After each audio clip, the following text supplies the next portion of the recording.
2025 yılında Amerika'da ev nasıl alınır? Amerika'da 2025 yılında ev almak mantıklı mı? Ne tür bir yatırım yapabilirim? Bunların cevabını arayacağız. İster Türkiye'de yaşıyor ol, ister Amerika'da yaşıyor ol. Amerika'dan nasıl ev alınır? Şimdi anlatıyorum abi. 500 bin dolarlık eve %3 ile yani 15 bin dolar ön ödemeyle sahip olabiliyorsanız. Ev alırken ön ödeme, kapanış ücreti, emlakçı ücreti, taşınması, mobilyası, faturası, Donald Trump faizleri düşürecek mi, yükseltecek? Acaba ev mi alsam, kondo mu? Yani şu görmüş olduğunuz yüksek apartman dairelerinden mi alsam? Herkese merhabalar dostlar. Miami, Florida'dan sevgiler, saygılar. Nasılsınız? Umarım iyisiniz. Şubat ayında hava sıcaklığı 30 derece. Sahile geldik. Ben daha önce YouTube'da ev alıyorum, ev aldım, yatırımlık ev, ev nasıl alınır bir sürü video çektim. Ama bugünkü videonun konusu 2025 yılında Amerika'da ev nasıl alınır? Amerika'da 2025 yılında ev almak mantıklı mı? Ne tür bir yatırım yapabilirim? Bunların cevabını arayacağız. Hazırsanız başlayalım. Sahilin biraz daha sakin kısmına geldim. Oh vallahi hayat millete güzel. İster Türkiye'de yaşıyor ol, ister Amerika'da yaşıyor ol. Amerika'dan nasıl ev alınır? Şimdi anlatıyorum abi. Öncelikle bir gelirinizin olması lazım.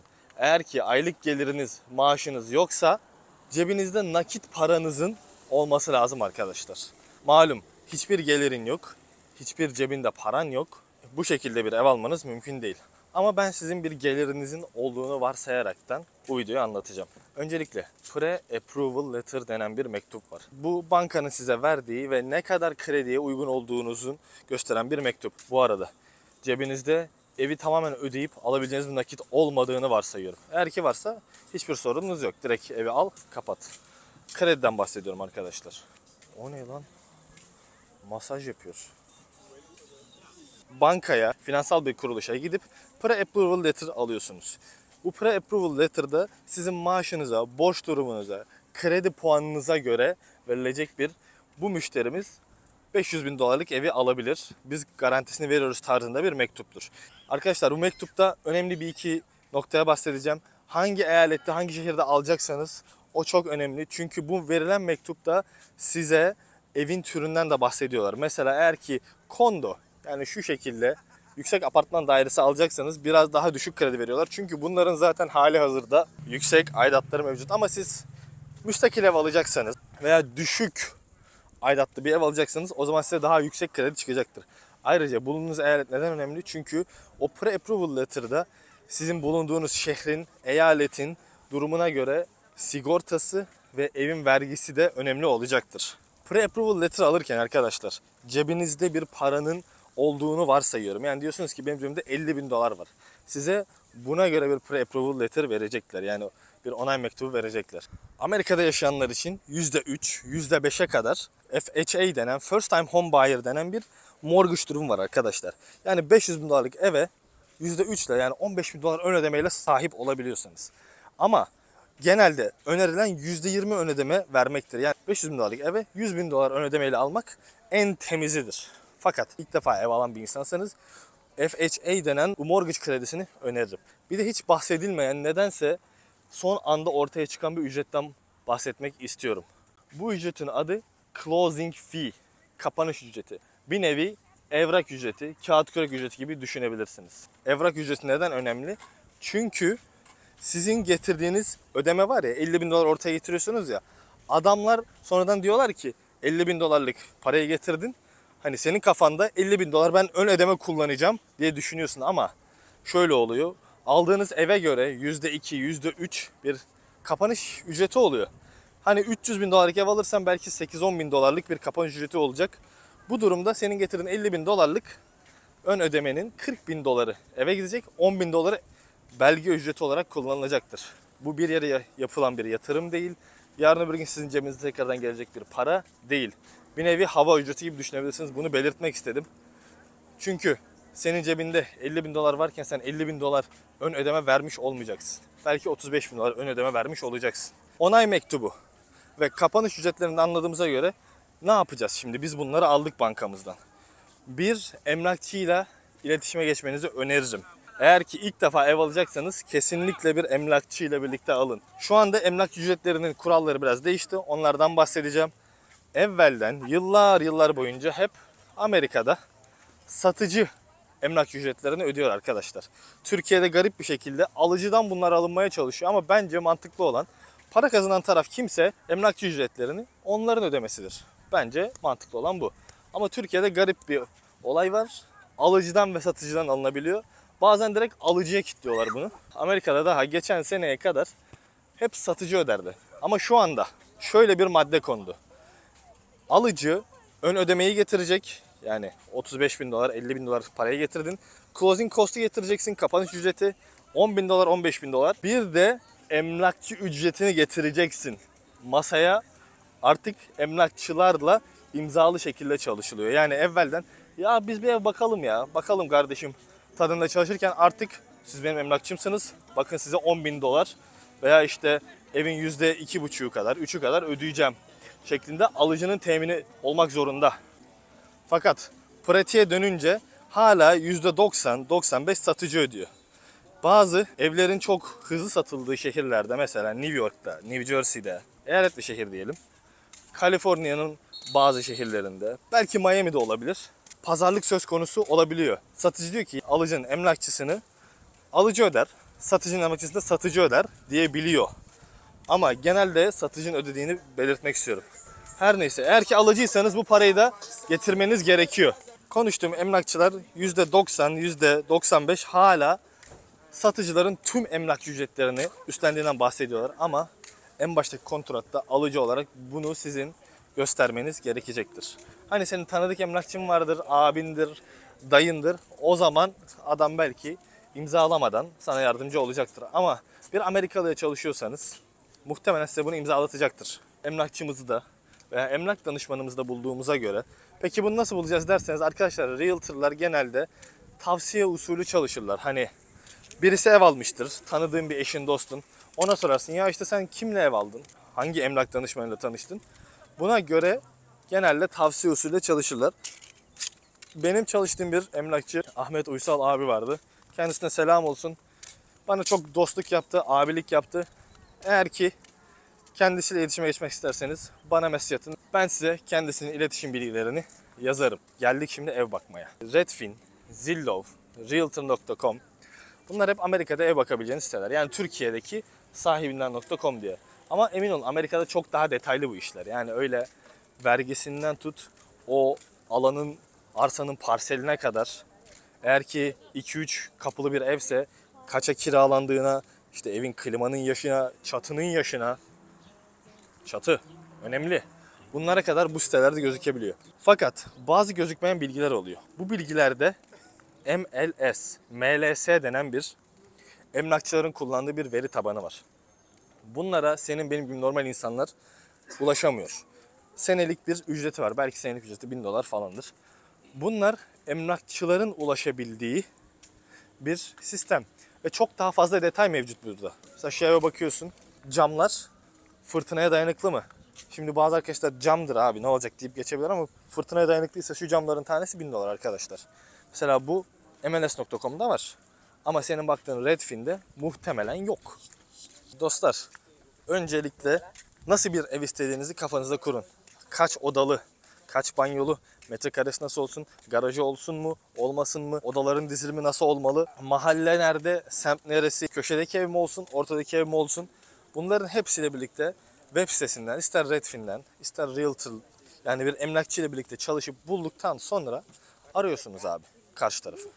Genelde satıcılar emlakçıyla çalışır. Yani emlakçıyla çalışmanın bir faydası da arkadaşlar, bu insanlar genelde eğitimli insanlar oldukları için yasal süreçleri biliyorlar. Sen daha önce hiç ev almamışsan kesinlikle bir emlakçıyla çalışmak zorundasın. Evleri bulduk abi. Aradık. Evleri görmek için randevumuzu aldık. Eve gittikten sonra etrafına dikkatlice bakın. Burada, bu mahallede yaşamak ister misiniz? Çoluğunuz, çocuğunuz, eşiniz, karınız, kocanız bu mahallede rahat eder mi? Arabanızı park edebilir misiniz? Komşular nasıl insanlar? Yani sonuçta beraber yaşayacaksınız. Bunlara çok dikkat edin. Çünkü ben komşularımla çok sorunlar yaşadım. Birebir. Çok fazla sorunlar yaşadığım için biliyorum hani ev alma komşu al lafı gerçek. Mesela şu evlerden bahsetmek istiyorum. Bakın bu evi aldığınızı varsayın. Herhangi bir çit yok. Kapı yok. Güvenlik yok. Burada yaşamak ister miydiniz? Bunu kendinize sorun. Yani ev, evet sahile süper, yakın. Abi bu ne böyle, sahile yürüyerek 10 saniye. Bunlar güzel tarafları, bir de kötü taraflarını görün arkadaşlar. Mesela bakın burada çit var. Evi seçerken dostlar şunlara dikkat etmenizi istiyorum. Bir, pahalı ögeleri var. Ev seçerken bu pahalı unsurları olabildiğince alış fiyatına dahil edin.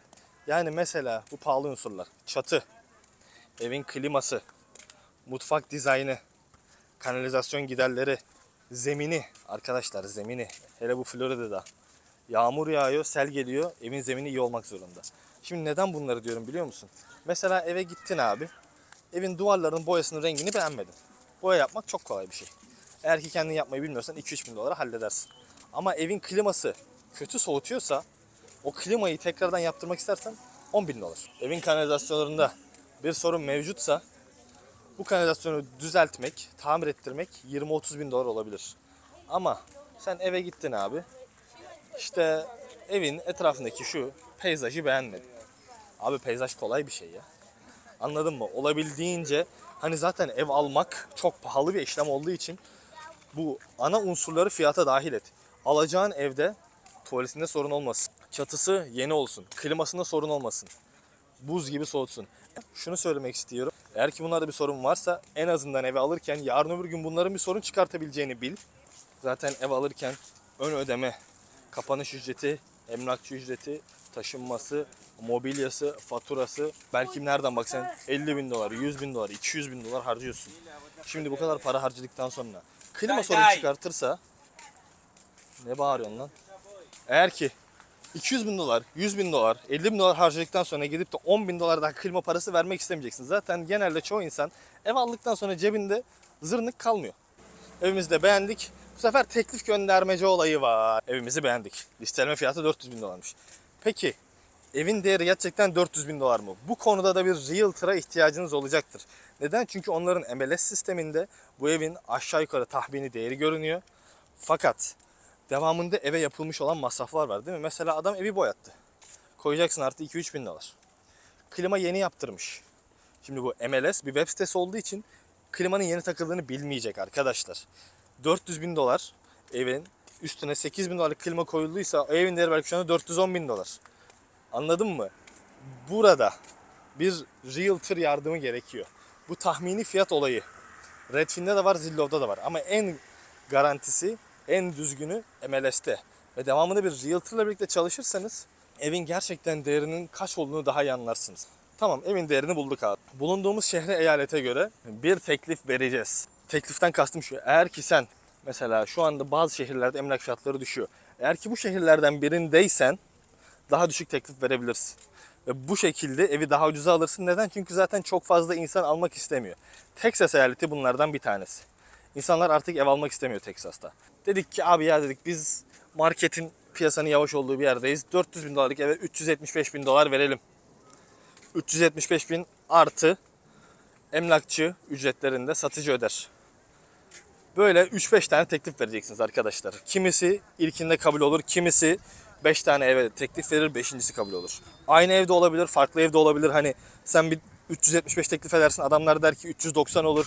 Aşağı yukarı yaparsınız, bir pazarlık olabilir veya adamlar direkt reddedebilir. Teklifimizi kabul ettirdikten sonra hazırız abi. Devamındaki zaten evrak işlemleri, ön ödemeyi yapacaksınız. Inspection, yani bir denetlemeci gidecek. Denetlemeci evin sağına soluna bakacak.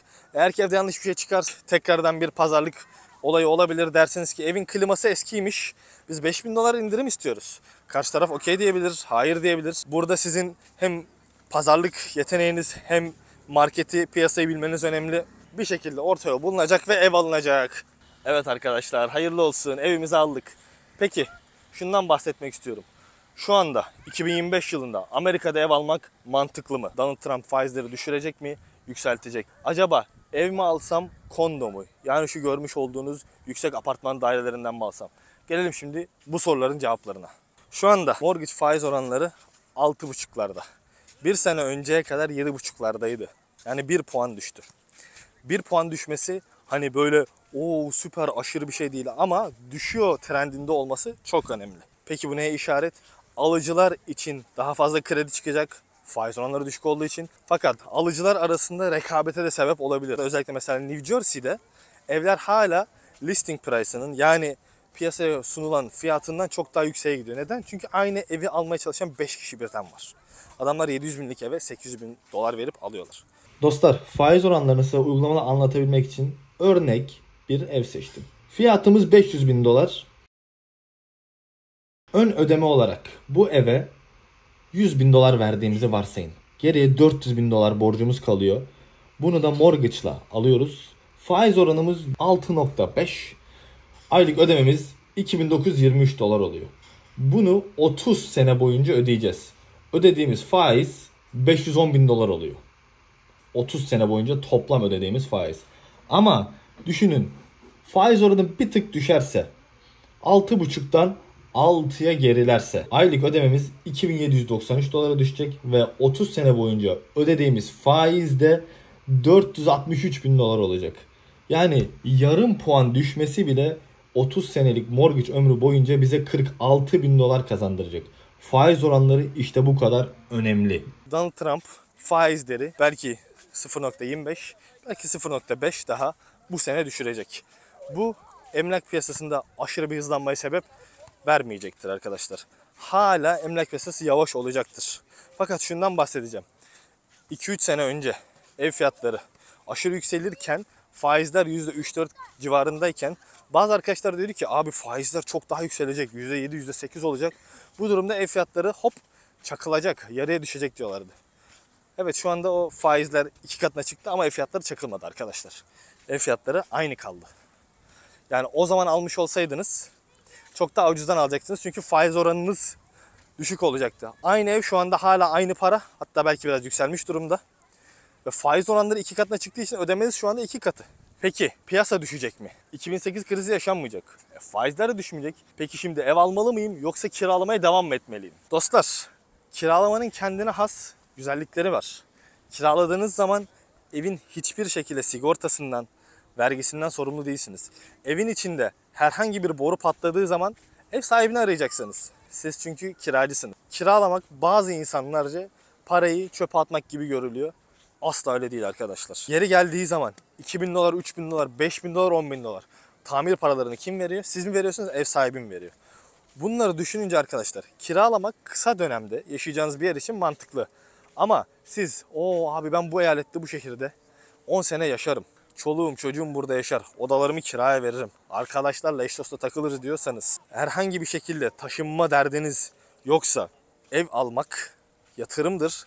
Ama aynı zamanda kalacak yere de bir para vermeniz lazım ya. Hani sen ister kirala, ister ev satına, her türlü mortgage ödeyeceksin. Değil mi? Bunu düşününce uzun vadede yaşayacağın bir yer almak istiyorsan ev almalısın. Ama ben abi 6 ay sonra taşınacağım diyorsan asla ev alayım da işte 6 aya fiyatlar katlayacak da falan, bu toplara girme abicim. Peki Amerika dışında, Türkiye'de yaşıyorsanız nasıl ev alacaksınız? Amerika dışında yaşıyorsanız da arkadaşlar %25, %30 ön ödemeyle ev alabilirsiniz. Kredinin faizleri bir tık daha yüksek olacaktır. Yani şu anda %6,5'tan 7'den verilen faizler size muhtemelen 8-10 gibi faizlerden verilecek. Ama zaten Amerika'da ev almayı düşünüyorsanız bazı şeyler aşmışsınızdır. Ha 100 dolar aşağı, ha 100 dolar yukarı. Dostlar, 2025 yılında emlak piyasasından öyle bir aşırı yükselme veya çakılma beklemiyoruz. Durağan gidecek. Bugünlük benden bu kadar. Videomu beğendiyseniz bir like atmayı unutmayın. Kendinize iyi bakın. Bu arada güzel yorumlarınızı eksik etmeyin. Sahil de güzelmiş. Housefly bugünlük out.